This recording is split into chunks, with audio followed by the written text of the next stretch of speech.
All right, how's everybody doing out there? Let's go, let's go, let's go. Had a few technical difficulties, but it's all good. It's all good. All right, so let's get hyped. Got another exciting episode of Financial Freedom Fridays with Todd Smith. And my name's Todd Smith, of course. As always, I'm here to give you some mind-blowing money-making information about how to make money and achieve financial freedom with real estate investing. So if you're watching live, drop me a hello or a let's go in the comments. And if you're watching the replay, drop me a hashtag replay in the comments. All right. Now, Facebook, this is going to be on Facebook and YouTube. So show me some love with a heart on Facebook or a thumbs up on YouTube. This is interactive, so feel free to ask questions. And I will answer your questions. I will answer every question that gets posed, either live or I will address it at a later time. How you doing, Antonio? Good to see you. And yeah, so I will respond to all questions, and it's very possible that your question also may become the topic of my next video. So keep that in mind. So again, this is interactive, so feel free to shoot your questions, shoot your comments while we're live. All right. For more free information, after watching this video, if you'd like to get more free information about how you can make money or become financially free with real estate investing, you can check out the following 4 resources for free information. All right. My free 90-minute training at 𝗤estateCashflowSecrets.com, and these links will be in the description for this video, by the way, so don't worry about it if you can't. And you can also go back and watch the replay if you missed it, right? Number 2, my free Facebook group, Real Estate Cash Flow Secrets Official. Number 3, my YouTube channel, which is Todd Smith Real Estate Investing. And number 4, my website, which is iMentorRealEstate.com. All right. So today's question comes from 𝗏𝗏, and it is how to find low-cost real estate deals in the current market. So that's actually a very interesting question, because I actually have a resource called 127 ways to find red hot real estate deals. Okay. So I can't cover all of those obviously on today's live, but what I actually want to do is I want to focus on the topic of foreclosures, because that's a topic that a lot of people are curious about when it comes to real estate investing, flipping houses and rental property and all those kinds of things. So today's topic is actually going to be 8 ways to find foreclosures for real estate investing. 8 ways to find foreclosures for real estate investing, or 8 ways to find foreclosure properties. All right, so let's get right into it. So number 1 is something that a lot of you may be surprised to know, but number 1 is you can actually get a list of people who are late on their mortgage payments. So before I even get into that, one of the things, the key point that allows me and my students, I've taught tens of thousands of people how to invest in real estate. One of the things that the main point that allows us to buy properties without cash or credit is because we're not looking for houses. Okay? We're looking for situations, we're looking for sellers that have problems that we can solve. Okay? So a person that's in a foreclosure is a person that has a problem that with the right knowledge, you can learn how to solve that problem. Okay? So it's not about houses. We're looking for sellers of houses that have problems that we can solve. All right? So again, the number 1, I'm going to go through 8 ways to find foreclosures, and starting with number 1 is you can get a list of people who are late on their mortgage payments. All right? So in my world, we call it a 30, 60, 90-day late list. Okay, we can get lists of people who are 30 days late on their mortgage, 60 days late on their mortgage, or 90 days late on their mortgage payments. All right, so and it's just as simple as typing into Google and looking for searching for real estate list brokers, or you can actually type in 30, 60, 90-day late lists. Okay, or late payment lists, or mortgage payment. Late mortgage payment lists. All right, but bottom line is you're going to obtain this list from a list broker. A list broker is somebody who sells lists, and you can get them with various kinds of demographic information. All right, so that's number 1, list of 30, 60, 90-day late lists. So these are people who are not even in foreclosure yet. All right, so this is what we would call a possible pre-foreclosure. okay? Because if they're only 30, 60, 90 days late on their mortgage, chances are foreclosure has not been filed on them yet, okay? So that's even a better lead to get as somebody who's not, foreclosure hasn't even been filed yet, because fewer people will know about that lead and there will be less competition on that lead, all right? Does that make sense? All right, less competition means that you have better chances of making a deal and being successful and making some money, all right? Now, competition really is irrelevant, because if you have an abundance mentality, you know that there's tons of deals out there, more deals than there are people searching for deals. There's always more deals out there than there are people searching for deals. So I don't want you to get sidetracked by a scarcity mentality, but nonetheless, you know, less competition is better. All right. So number 2 would be another type of pre-foreclosure, right? So you could just Google, again, foreclosure list brokers. All right, these are terms that you can Google, and you can find people that will sell you lists of people in foreclosure. All right, that means that the foreclosure has already been filed. For those of you who don't know, foreclosure is actually a lawsuit. All right, so that means that a lawsuit has been filed with the county courthouse to start the foreclosure process. And the paperwork that gets filed may be called a lis pendens, L-I-S. That's the first word. The second word is P-E-N-D-E-N-S. Lease pendens or list pendens starts the foreclosure action. Another term for it would be notice of default.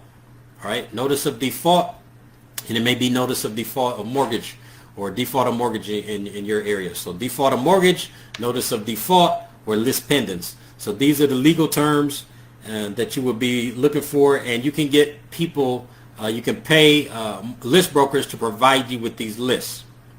Now, having said that, I prefer not to purchase my list because I'm I'm an expert at this, so I prefer to generate my own list.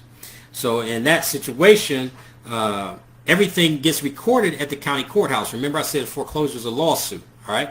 So basically, it's going to be recorded at the courthouse. So that's where I want to get my information from, the courthouse, or a source as close to the courthouse as I can get. So the county courthouse is where everything starts. That's where the paperwork gets filed. So you can actually go down to the county courthouse and ask them how to find a list of foreclosure properties, and then they would tell you how to use their computer system and tell you where to find the foreclosures. Now, the county courthouse may also have this information on their website, depending on where you live. They may or may not have this information on a website that you can easily research it from the comforts of your own home. That's the ideal scenario. All right. But even if they have information on the website, it's probably going to be limited.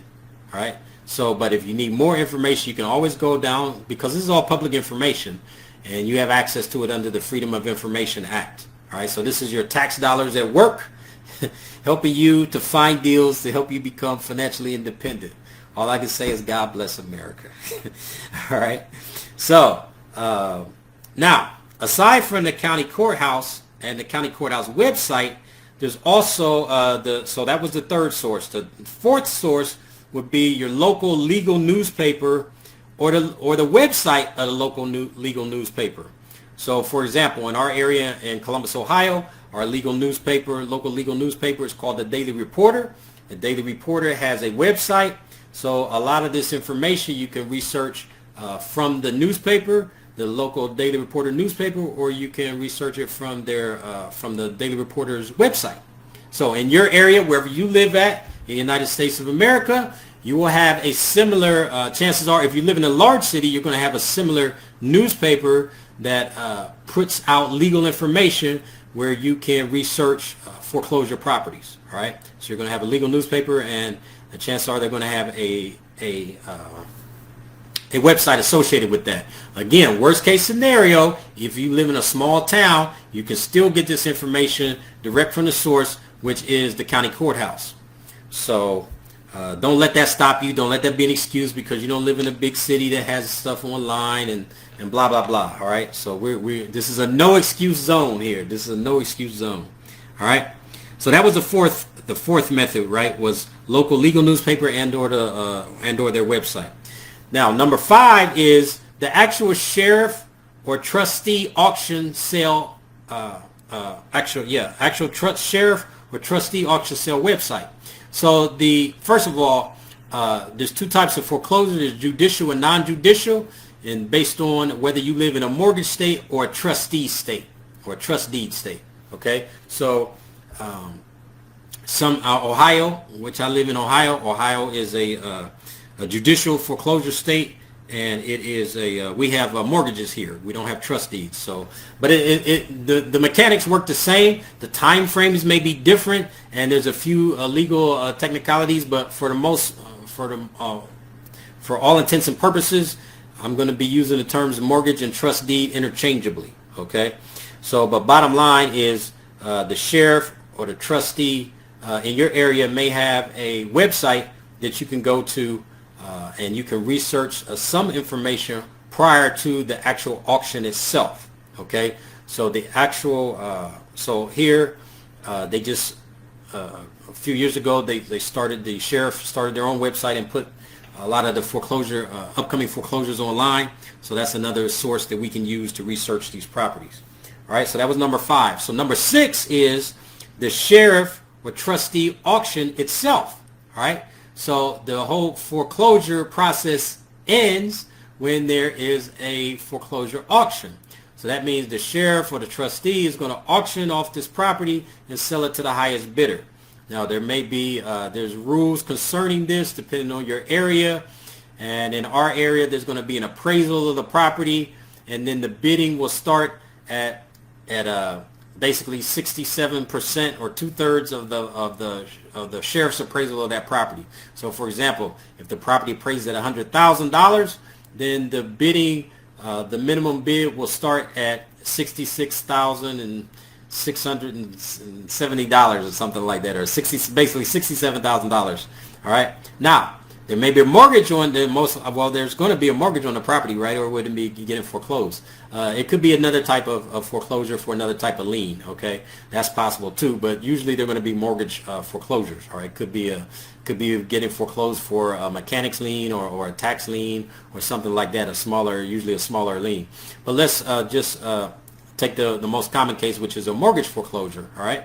So let's say that the sheriff appraises the property at $100,000. And then the sheriff the sheriff appraised it at $100,000. So that means that in our area in Franklin County, Ohio, the minimum bid is going to start out at around $67,000. Okay. Now the mortgage might be $80,000. Okay. So that means that the bank is automatically protected. They're going to come and bid up to $80,000. Right. But they're going to stop bidding at $80,000 because if they've only got $80,000 into it, they're not going to bid over that. Right.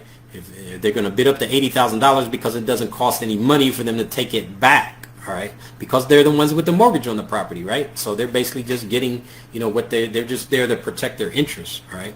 The bank hopes somebody that bids above them so that they can make some money, all right? But a lot of times it happens, well, not a lot of times, but sometimes, the banks do take a lot of the properties back because nobody's going to bid higher than the mortgage, because a lot of times the properties have higher mortgages on them than what an investor can make money on. All right, but that's beyond the scope of this discussion. All right. So, what I want you to take out of that is that's the actual sheriff or trustee auction itself. That's another source of you actually buying the property, and that's what most people think of when they think of foreclosures, is buying at the sheriff's auction. All right. So that was number 6. Number 7 would be working with an investor-friendly realtor. Okay, so when you're looking to buy investment property, you don't want to just work with any realtor. Okay, no offense to your friends and family, but you don't want to just work with a realtor because they're your friend or family. All right, if you need to work with a realtor that is experienced in dealing with selling properties to investors. Okay, that's what we call an investor-friendly realtor. All right. And now, if your friend or your family member is a realtor and they want to work with you, well, they need to educate themselves, okay? But they don't need to. You need somebody who can help you along the way, rather than you having to educate them. Now, it is you can get them started on their education, but at the beginning, and you guys can be learning together. But for your actual purchases at the beginning. You want somebody that you can actually learn from if you're just getting started out. And even, I mean, right now, I don't want to work with just any realtor, right? I want to work with experts, right? So I want to work with an investor-friendly realtor and a realtor who has experience working with other investors, okay? So most likely, in fact, if I'm working with a realtor, I'm going to get a referral from another investor if it's an area that I'm new to. All right.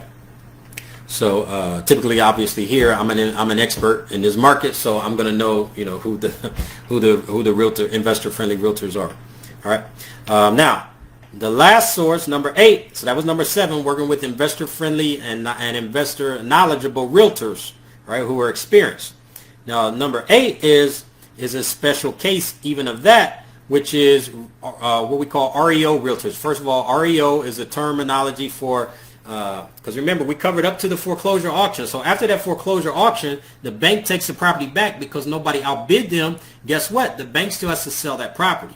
So they're 9 times out of 10, they're going to list that property with a realtor who specializes in foreclosures. The bank is not going to fool around with any realtor, any generic realtor. They're only going to deal with certain realtors who specialize, and they're going to give them all or most of their foreclosures to sell, right? So in any city, there's going to be a handful of realtors who sell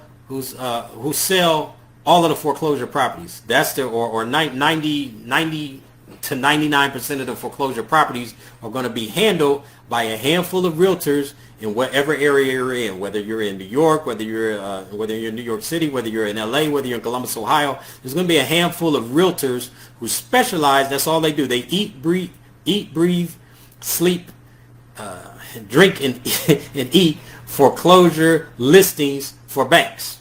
Okay, and they specialize in that, and they have a system. All right.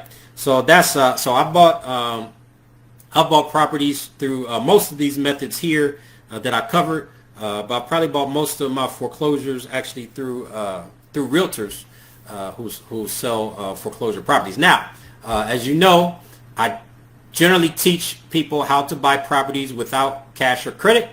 So if you're working with a realtor, you need to be able to come up with some cash. It doesn't have to be your cash, all right? But that's a little bit of a more advanced strategy. All right, because again, I've never used my own money, and I've never gotten a bank loan to buy an investment property. Okay, and I don't want you to do it either. All right, even if you have money, all right, I don't want you to use your money, right? So I want you. So basically, you can. The best way to become rich in real estate is to always buy property as if you're broke. All right, so that's an oxymoron. And it's counterintuitive. All right, but that's the best way to do it. All right, because even if you learn how to buy property without money, guess what? Even if you lose all your money, you're never out of business, all right? Because, my ability to buy property is not dependent on money. It's not dependent on credit. It's dependent on my knowledge. And that's why I'm doing these Financial Freedom Fridays, to elevate your knowledge so that you can live in the same world that I live in and be able to take control of your own financial future and your own financial destiny, so that your parents can have rich children and your children can have rich parents. All right, so that's my whole mission here today. Now, I see you out there, Gerald. Thanks for the shout out. So remember, this is interactive, so I'll wait a few seconds to see if you guys have any questions about anything that we covered today, or anything real estate investing related. If you're watching the replay and you have a question, go ahead and drop your question in the comments, because I will respond to all questions and comments. Plus, your question may become the topic of my next video. All right? If you learned something new in this video, or something resonated with you, whether live or on the replay, please drop a comment below and let me know what you learned. All right? Now, also, share this video. Share this video on your timeline. Let your friends and family know. I'm doing these every Friday at 3:30. Financial Freedom Fridays every Friday at 3:30. All right, get your weekly injection of financial freedom information through real estate investing. So remember, also, if you'd like to get more free information about how you can make money or become financially free with real estate investing, check out my free resources. And Gerald, these links will be listed with the video. Okay, after the live is over, I will list these links in the video. But my free 90-minute seminar which is you can find at realestatecashflowsecrets.com. I go into all my buying methods on how I buy property without cash or credit. I explain how it doesn't matter what the market is doing. I explain whether you need a license, whether you don't need a license, and how it's even possible that we can buy properties without cash or credit. All right. So that's all covered at my free seminar at realestatecashflowsecrets.com. My Facebook group, you can go there and ask me questions. That's at Real Estate Cash Flow Secrets Official. My YouTube channel, I got tons of YouTube. I'm cranking out YouTube videos. That's at Todd Smith Real Estate Investing on YouTube. Todd Smith Real Estate Investing. And finally, my website and my blog that has blog articles on there at imentorrealestate.com. All right. So until next time, may all your parents have rich children. May all your children have rich parents. God bless you. Have a great weekend.